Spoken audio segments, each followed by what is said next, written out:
You're watching the KOAM Morning News on Fox 14. Right now at 7, Fort Scott took the brunt of heavy rainfall from the storms this weekend. Very own Amber Jenkins shares the impact the flooding has had on the city. Also, the Joplin School District is making changes to their bus routes.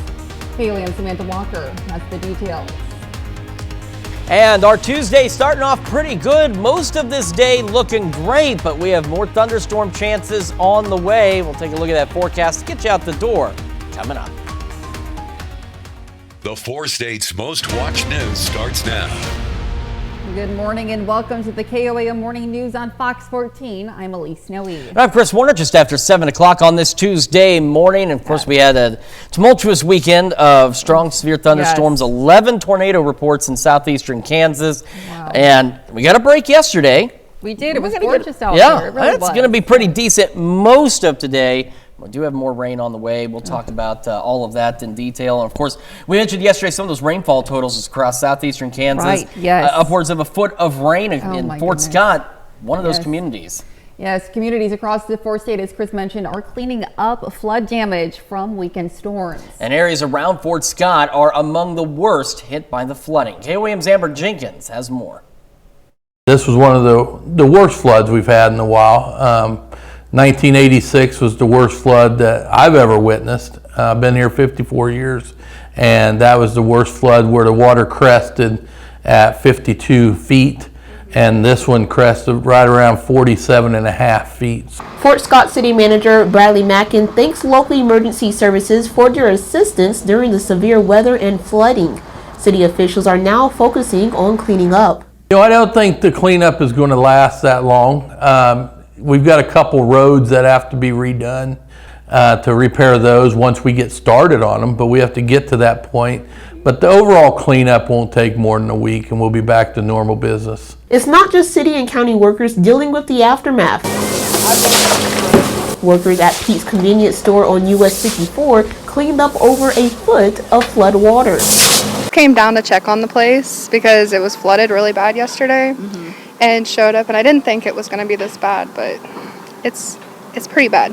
The convenience store was in 18 inches of flood water. We're having to pull almost every single product that was 18 inches at that 18-inch level because we have to waste it out and everything and get all the mud and everything off the floors. They have to rewire everything inside.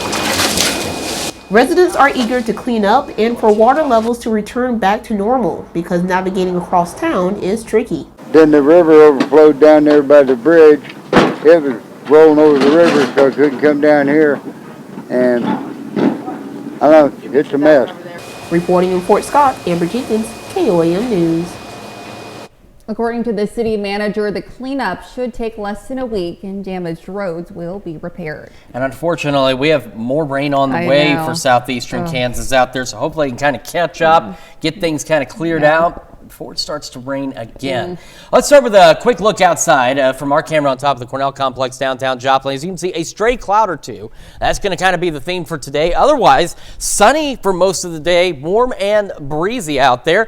MoDOT camera, 32nd in range line. You see some clouds off to the north, otherwise clear skies and sunshine out there. We do still have flood warnings for portions of the area, including some areas, streams and rivers out there. And then, of course, warnings on this map supersede anything. It's a watch, but there's a flood watch that does encompass the majority of southeastern Kansas, and that's going to run until noon tomorrow because, again, we have more rain chances on the way. And we're going to break down all the details on these rain chances in the full forecast here in just a few more minutes. 58 in Joplin, 54 in Pittsburgh right now. Most of us warmer than where we were yesterday, mid-upper 50s. We still have some low 50s here and there, but again, not a bad start to the day. We're going to have south winds occasionally gusting upwards of 30 miles an hour. Sunny, low 80s for our highs today, and by 6 in our far western counties is when the next round of showers and thunderstorms will start to roll into the area. And again, some of these could be strong, possibly severe, which is not what anyone out there in southeastern Kansas or really anywhere wants to hear. But unfortunately, the severe threat is returning. We'll take a look at all those details and break down the next few days of storm chances in the full forecast. And that's coming up again here in just a few more minutes. Elise? All right, we'll check in with you soon, Chris. The heavy rains are also causing issues in Ottawa County, Oklahoma. This is video of the Neosho River at Twin Bridges State Park. As you can see, debris and logs have accumulated in the river for about the length of 2 football fields, causing a jam. The city of Miami says it's not aware of any plans by ODOT or GRDA to remove the debris or close the bridge at this time. For more information about area river levels, go to the weather page on our website, KOAMnewsnow.com. The Kansas Department of Health and Environment, or KDHE, has issued a stream advisory for part of the Verdigris River because of an oil well spill. The advisory is from 75 Highway east of Neodesha, Kansas in Wilson County to the Oklahoma state line. The KDHE says people should not allow children, livestock, or pets to enter the stream. Well, some parents and students in Joplin are seeing changes to their bus routes. KOAM Samantha Walker has more on how families are handling this sudden change. No problems, no issues. And then here recently, matter of fact, last Wednesday, received a letter stating that they will no longer be able to ride the bus. For more than 2 years, Nicholas Hyatt's sons have been registered and riding the bus to school. But last week, Hyatt received a letter from the Joplin School's Transportation Department informing him that his son's bus stop was found to be in a no-bus zone, meaning students are expected to be able to walk. The letter informed him that starting now, Hyatt must find alternate transportation for his son. Concerned about how I'm going to get them back home safely. I'm not big on them walking. The head of the Joplin School's Department of Transportation says the department regularly goes through their system and finds students who should be walking instead of riding the bus. He says the district is doing so to ensure they are being as cost-effective as possible. The department says they try to give families 4 to 5 days notice before students are no longer able to ride. But Hyatt says for many parents that just isn't enough time. I'm just a single father, and I also work out of Neosho. So it makes it a little bit harder. We recently just moved up here 3 years ago.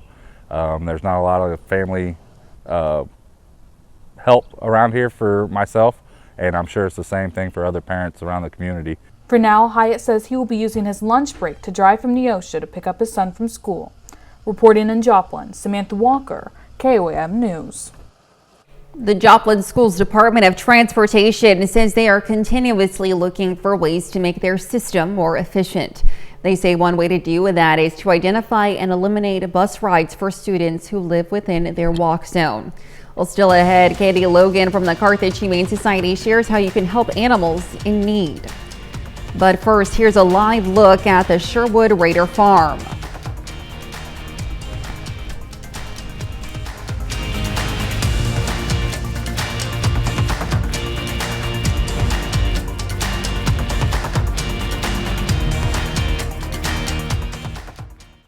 Associates.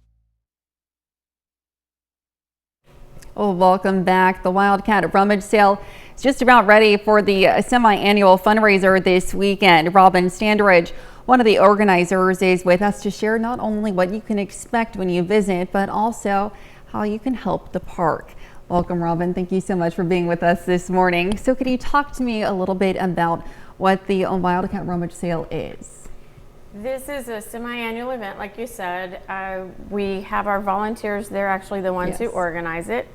And we gather materials from the community, and we price it and get it out, and then we put it out for people to come and rummage through. You'd be amazed at the different treasures that you can find. Yeah, talk to me a little bit more about that. Typically, what do you see when you come to a rummage sale for, Wildcat Glades? Well, we do not take we don't take clothing, so because that eliminates a lot, quite a bit there. So we do take a small household items, some furniture, but it's small furniture. But it's really interesting the collections that we have. Yes. And it seems like each year there's a theme. We don't plan it, but it works out that way. Some years we've had rugs. One year we had lots of rugs. Yes. One year we had lots of picture frames. One year we had lots of dolls. It's very interesting. Do we have a theme yet, or are we going to be surprised this weekend? I think we're going to be surprised. We're going to be surprised. Wonderful. And then can you talk to me about where the funds, the proceeds from this event go towards for benefiting Wildcat Glades? The proceeds from this event, they actually go toward conservation in the park. It goes actually back to Wildcat Glades Nature Group, and so when you support local, your dollars go right back to local. Absolutely. So we do see a lot of people throughout the year. Last year we served over 7,000 people. Oh wow! So and in the park alone, there are over 50,000 people who visit Wildcat Park annually, and I think that kind of surprises a lot of Joplinites. But we see people from all over the world in Wildcat Park, so it's really a worthwhile cause. Some of that money goes to keeping the trails clean, trash picked up. Graffiti is expensive to remove, but absolutely. We are going to. we're going to keep removing it. They're going to get the picture one of these days. Absolutely. Could you talk to me just briefly about the time and the location for the event? The IBEW, the International Brother something Electrical Workers. It's on Main Street. We've got the address on our website and on our Facebook page. You can drop off donations today and tomorrow from 8 to 5, and then the sale is actually Friday and Saturday. And you can be there on Friday from 8 until 5, and then Saturday from 8 until 2. Wonderful. Well, thank you so much for being with us this morning. Just a reminder that rummage sale starts this Friday. Stick around. We'll be right back.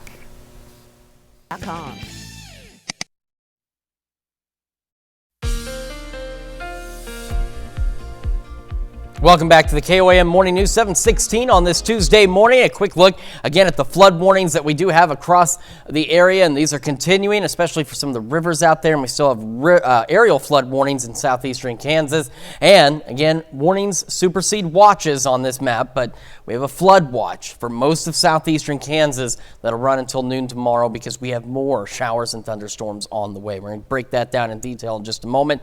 Right now in Joplin, though, it is mostly clear. We got a few clouds here and there. Otherwise not bad. 58 with a south breeze at about 7 miles an hour. Southerly breezes for everybody out there, so we're a little warmer than we were yesterday, especially into southeastern Kansas. We are in the mid to upper 50s for most of us, but some low 50s are out there. Either way, though, still not a bad start to the day. Now, we do have that possibility of strong, possibly severe thunderstorms as we head into the evening hours. Across the area, we have a low to elevated tornado threat, mainly into southeastern Kansas.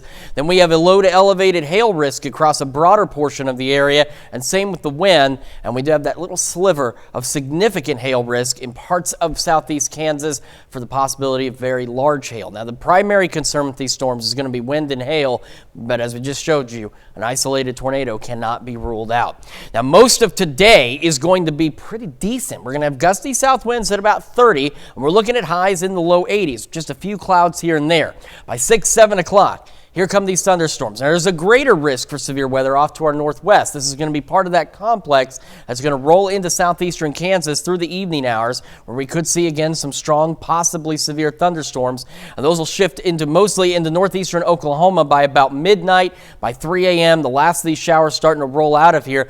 Wednesday, we will start dry. We're going to be mostly cloudy through our Wednesday, warm again back into the low 80s. And by Wednesday evening, another round of strong, potentially severe thunderstorms will roll into southeastern Kansas. Now, these look to be a little more scattered than the round that we're going to see this evening and on Thursday, but nonetheless, more unneeded severe weather and possibly some heavy rain in southeastern Kansas, shifting into northeastern Oklahoma by late Wednesday night. Thursday, we're mostly cloudy. We're a little cooler. We'll have scattered showers and thunderstorms through the day. We'll have a brief pause, and we're looking at another round of potentially strong thunderstorms out there, maybe low-grade severe thunderstorms by late evening Thursday, and those will push out by early Friday morning. So here's a look at that severe risk as we go over the next few days. Again, low to elevated for this evening, low to elevated as we head into our Wednesday, and we have that low end risk for some strong low-grade severe storms for us on our Thursday. So severe weather season not letting go of us just yet. Again, low 80s tomorrow, mid 70s Thursday. Another little pause from this activity on Friday, and we see more shower and thunderstorm chances heading into the weekend and the start of next week. Let's check your forecast. We'll be back with more of the KOAM Morning News right after this.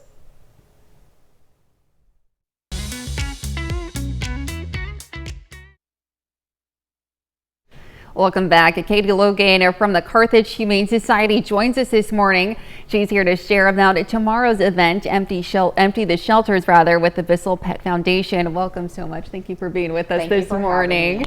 So can you talk to me about the Empty the Shelters event going on tomorrow? Yes, so we are partnering with Bissell Pet Foundation along with 400 other shelters across the country because adoptions are very low, and so they have done usually I think just a week in the past, but this year is our first year and we're doing 2 weeks. And that is to help promote, get more pets out of the shelters throughout the country.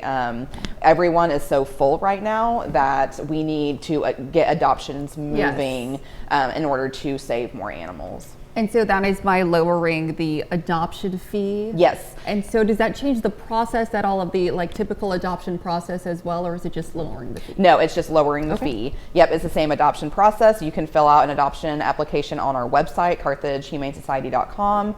That goes directly to me, and then we will look at that, and then it's just the same process. You can come and look at the pets, you can look at them on our website, and then it's just a significantly reduced adoption fee versus the regular fee. Absolutely. And what are you hoping that this lowered fee will, help inspire people in the Carthage community as well as surrounding areas to come and give, adopt and not shop? Right. So we know the economy is kind of crazy right now. And so, spending, a couple $100s on an animal just to begin with is quite a lot for some people. And we know these animals can go to good homes even if, through this economic crisis that we're going through. And so we want to be able for people that may not have, a whole bunch of funds to spend on an animal to be able to adopt an animal into their family. Absolutely. Wonderful. Well, you mentioned that this is for 2 weeks, but the event is starting tomorrow. Can you talk to me about the time and location for folks at home? Yes. So it starts tomorrow, May 1st, and it goes through May 15th. We are normally closed Sunday and Monday, but we are actually going to stay open every Sunday. So the 2 Sundays, which are the 4th and the 11th, we will be open normal business hours, 12 to 4, and we'll be doing this event at our shelter, and we will also be doing it on the 11th at PetSmart in Joplin. Absolutely. With this lowered fee, there might be people who are considering adoption for the first time. Do you have any advice for anyone at home who goes, that might be for me this time around? I highly suggest doing that. We can also do a foster to adopt. That is really good for people who, they may have some animals at home. They want to see if it works out. They want to make sure that, they fit along with their family. And so, yes, foster to adopt is a great way if you are kind of on the fence about it. But I would definitely say, try to be 100% about I want to adopt an animal before you come and do it. Absolutely. Well, thank you so much for being with us this morning, Katie. And to learn more about how you can help the Carthage Humane Society, you can visit their website at carthagehumanesociety.com. We'll be right back. Anything but ordinary. The 4 states' most watched news starts now. Welcome back to the KOAM Morning News on Fox 14. It's currently 7:27. I'm Elise Noe. The city of Fredonia, Kansas has some tips for property owners recovering from this weekend's storms. One is to clear gutters and drains so water can flow more freely away from your home. Also, seal your windows and doors to prevent water infiltration and inspect your sump pump to make sure it can handle excess water if needed. Saturday's storms and dropped tornadoes throughout Oklahoma, including what forecasters say was at least an EF3 in the town of Sulphur. Downtown Sulphur was torn apart with winds reaching at least 140 miles an hour. One person there was killed. 2 more were killed in Holdenville, Oklahoma. 12 counties in Oklahoma are currently under a state of emergency. MoDOT wants to alert some drivers in Joplin about road work that may impact them. Starting today, crews will close Connecticut Avenue to traffic just south of 38th Street. This daytime closure from 9 a.m. until dusk is to install stormwater pipes under Connecticut Avenue. Work is expected to continue daily through the end of the week, but may change due to weather or other unforeseen circumstances. The city of Carthage yesterday hosted a special meeting to discuss next steps and efforts to remove the city administrator and impeach the mayor. Council yesterday moved forward with a request for proposal for legal guidance on their next moves. The The request could bring an independent law firm or mean hiring a new city attorney after Carthage's resigned earlier this month. My personal preference, I would prefer to have an attorney hired by the city. You know, the firm could be a fine option, but I think having that same person, that same consistency for city staff and all involved, that makes more sense. The council's next scheduled meeting is Tuesday, May 14th, though they discussed holding another special meeting before then. And we've got ourselves a pretty decent start to our Tuesday out there. Live look from the MoDOT camera, 32nd and Range Line. A lot of folks getting their day underway. Skies are relatively clear out there, and that's how they're going to be through most of today. A quick look at those flood warnings that we still have across the area, and we have a flood watch that's going to run until noon tomorrow because we have more rain on the way. We're going to discuss the rain and thunderstorm chances in that full forecast here a little later. Right now, 58 in Joplin, 55 in Pittsburgh, sunshine in both locations. As we look out temperatures around the rest of the area, doing better this morning. South winds out there, most of us mid upper 50s, although a few low 50s still hanging on here and there. As we go through today, sunny, few clouds here and there, breezy though. You could see south winds gusting upwards of 30, highs into the low 80s, and then by about 6 o'clock this evening, starting in our far western counties, another round of showers and thunderstorms, some of which could be strong, potentially severe, start rolling into the area. We'll break down all of those thunderstorm chances over the next few days and what you need to know with that full forecast. And again, that's coming up here in just a few more minutes. Elise? All right, thanks, Chris. And that's a look at our top news stories coming up this half hour on the KOAM Morning News. Charlene Patton shares her recipe for a lemon cheesecake. But before we head to break, here's a live look of the Sherwood Raider Farm.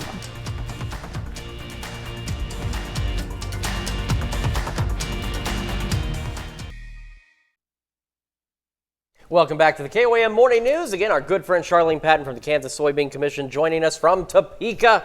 It's a bit of a drive down here, so thanks for coming down and spending some time with us. Had some great recipes this month, and you also have that new book that we want to mention real quick because that's right. Important. That's very special. It's very cool. It is, and I'm sure throughout the coming months we'll be doing other recipes featured in it. But be sure that you order it. Call our 800 number and ask for the Soy Foods Guide because it's 30-some pages.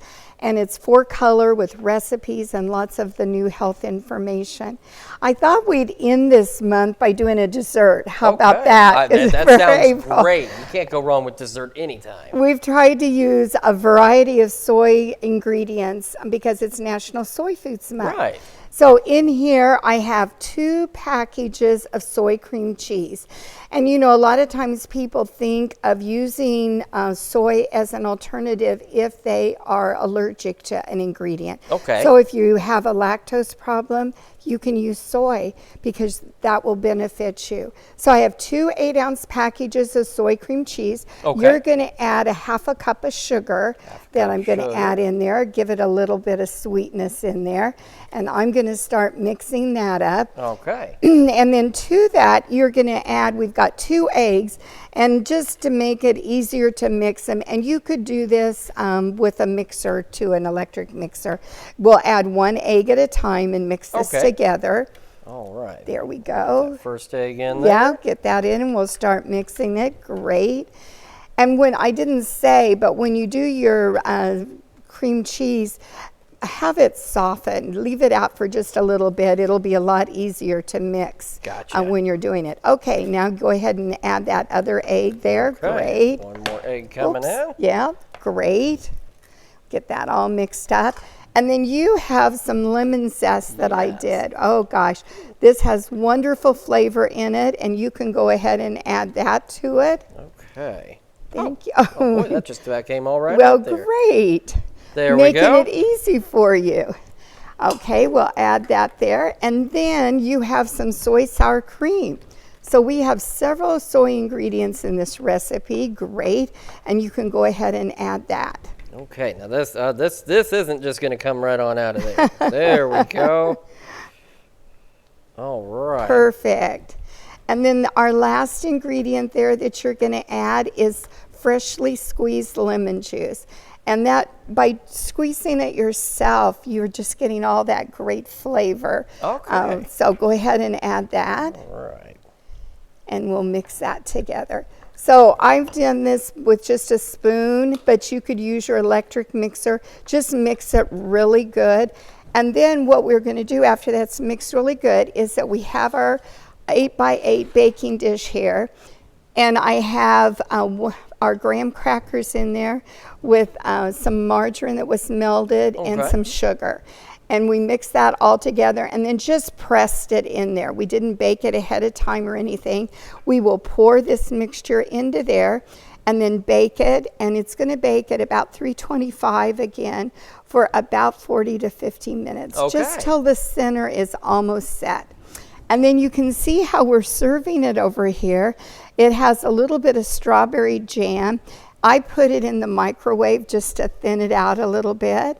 And then drizzle that on it, add a fresh strawberry and a little bit of a lemon twist. And then you've got yourself an amazing dessert to go with all the other amazing things we've made this month. So that's right. Excellent. And as we've mentioned before, if folks want the new book, if they want this recipe or any of the others, what do they need to do?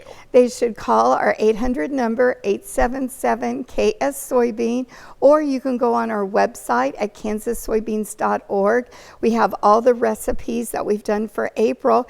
There's also a message center, so you could put your information in there and ask to have it mailed to you, but you sure want to get that booklet this month. You certainly do, absolutely. Well, Charlotte, thanks again so much for spending time with us, and we will be back with more of the KOAM Morning News right after this. Your home, the makeover it deserves.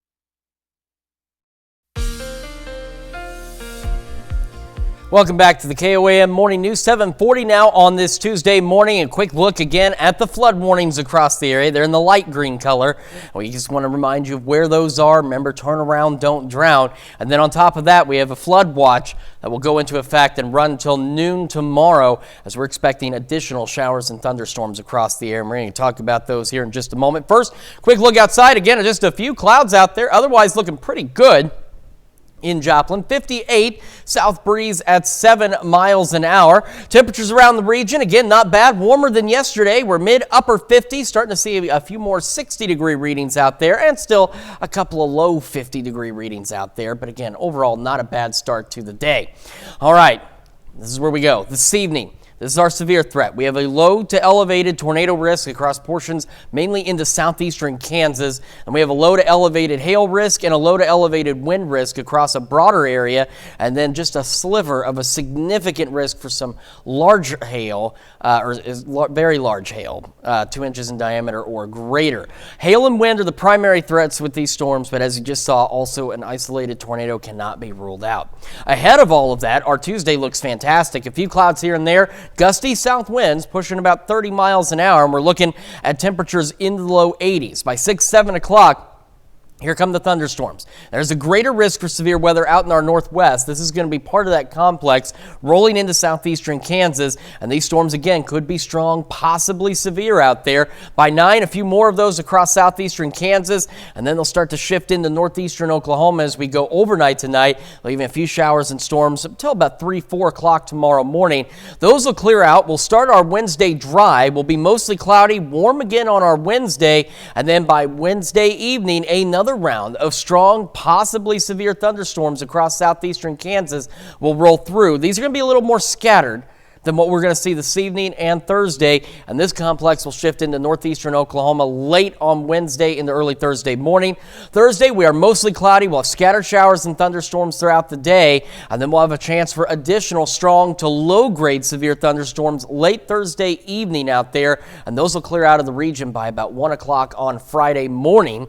So here's our severe threat the next few days. The low to elevated risk for us today into this evening, low to elevated for us on our Wednesday, and then we have that low risk for strong to low grade severe thunderstorms on our Thursday. So a lot to keep an eye on over the next few days.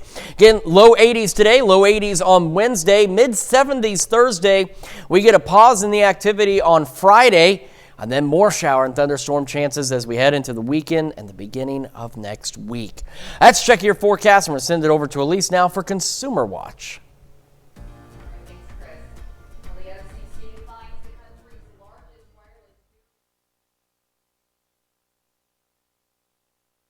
Customers' location and data. The federal regulatory agency claims T-Mobile, Sprint, Verizon, and AT&T illegally sold real-time location information to data aggregators, and that allowed highly sensitive information to get into the hands of bail bond companies, bounty hunters, and people the FCC is describing as other shady characters. The wireless carriers say the decision is wrong, the fines are excessive, and they intend to challenge the ruling. A new report reveals that raising a child in the U.S. is getting more expensive than ever before. New data from financial services company LendingTree shows that the cost of childcare has grown by nearly 20% from 2016 to 2021. The company's research showed that the typical U.S. family is spending around $232,482 over the course of 18 years to raise their child. That's excluding the cost of college. LendingTree says more than half of the families report going into debt because of child-related expenses. Well, Domino's wants to give back to customers who tip their delivery drivers. The pizza chain is incentivizing customers to tip more with its You Tip, We Tip promotion. Rewards customers can earn a $3 coupon each time they tip their delivery drivers $3. Coupons received are only valid for a week. Technology is constantly evolving and increasingly an integral part of our lives. While even the average person can have difficulty keeping up with all the changes, it can be especially hard for seniors. Now there's a new program to help older Americans learn new tech. In Miami's trendy Wynwood neighborhood, a hub for art, culture, and nightlife, this graffiti building is home to the city's newest senior center. Doing the username.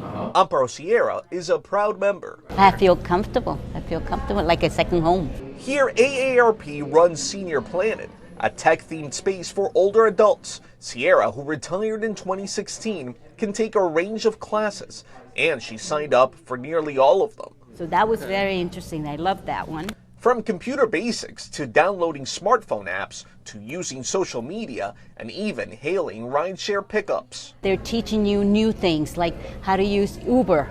There is no AARP membership required. You just have to be 50 or older to participate. Cesar Mendez is the center's manager. Older adults didn't grow up having technology, so we have a lot of people interested in the basics of those classes. AARP has Senior Planet locations in New York and Denver, with plans to expand across the country. Courses are also offered online and even over the phone. The idea is every single person that comes through the door is willing to learn new things, challenge themselves. Lessons helping older Americans thrive in the digital age. Senior Planet has 4 locations nationwide. The classes are free, and in addition to technology, they also offer fitness and financial wellness classes. And those are our top stories for Consumer Watch this morning. Now let's take a look at the market prices before the opening bell.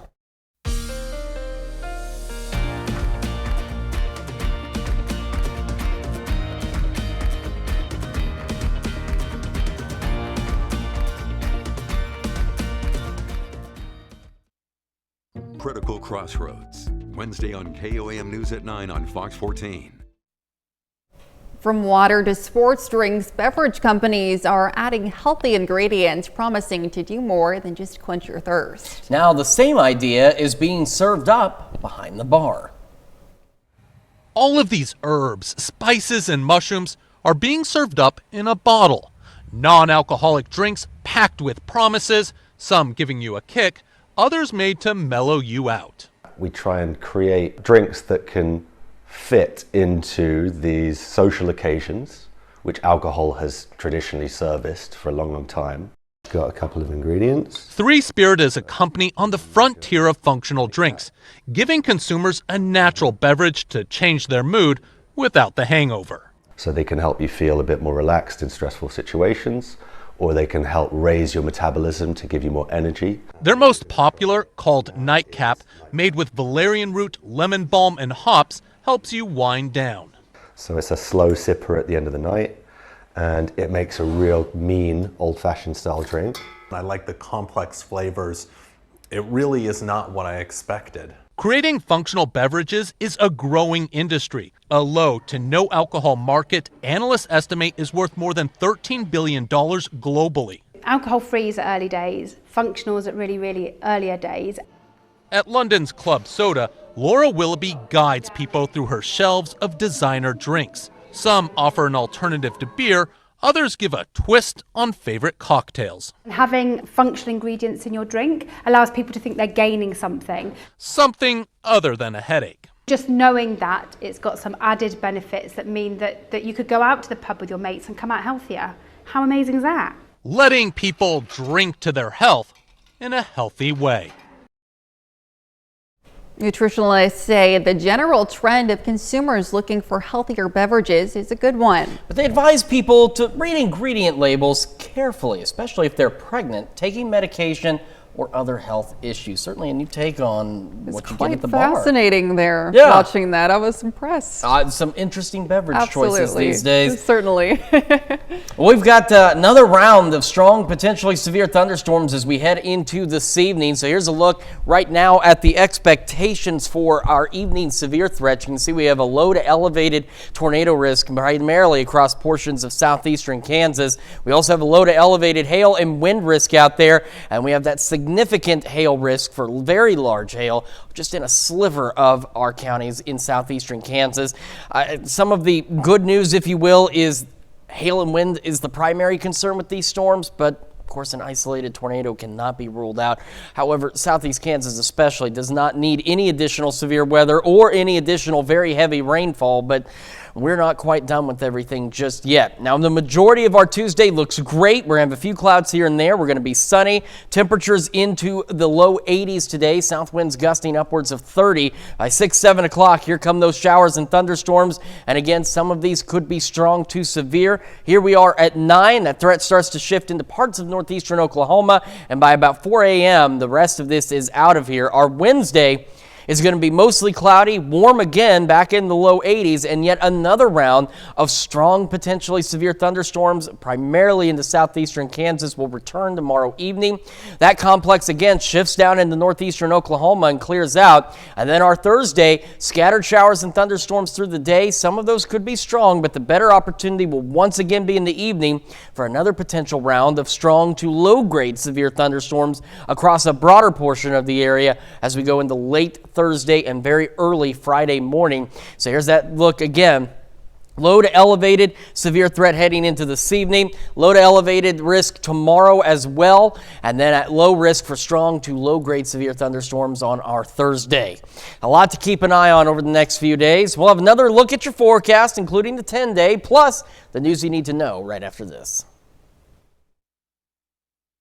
Kansas Go. Here's a check of today's top headlines, the news you need to know before you head out the door. Fort Scott, Kansas was hit the hardest with flooding from this weekend's storms.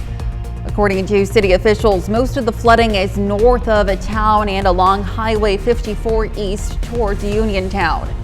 Most of the cleanup around the town should take less than a week, and damaged roads will be repaired. The Kansas Department of Health and Environment has issued a stream advisory for part of the Verdigris River from 75 Highway east of Neodesha, Kansas in Wilson County to the Oklahoma state line. The advisory is because of an oil well spill. The KDHE says people should not allow children, livestock, or pets to enter the stream. The Joplin School District is changing its school bus routes. While trying to improve the district's transportation efficiency, the district discovered their students' bus stop was in a no bus zone. This means some parents will have to find alternate transportation for the last month of the school year. All right, our Tuesday ahead of our storms looking pretty good. Sunny skies, a few clouds here and there, temperatures in the low 80s and winds out of the south gusting upwards of 30. By 6 this evening, scattered showers and storms start rolling into our western counties and will continue across the area. And again, some of those could be strong, possibly severe. We'll fall back into the low 60s. Again, another possible round of strong to severe thunderstorms tomorrow evening. It'll be mostly cloudy, low 80s. Scattered storms, some of those could be strong on Thursday, mid 70s. A break on Friday. More shower and thunderstorm chances heading into the weekend and the start of next week. All righty, thanks, Chris. Well, fans once again packed into a Broadbent Arena for a beloved Kentucky Derby Festival tradition. The theme for the 35th annual Great Bed Races was celebrating Derby 150. The Texas Roadhouse team finished with the fastest time in the Champions Division. There were also awards for the best decorated and most entertaining entries, and the Cone Eater for the team that had the most trouble staying on course. Certainly looks like a lot of fun out there. Well, thank you so much for letting us put the good into your morning. We'll be back with more news and weather at noon. Have a great rest of your morning.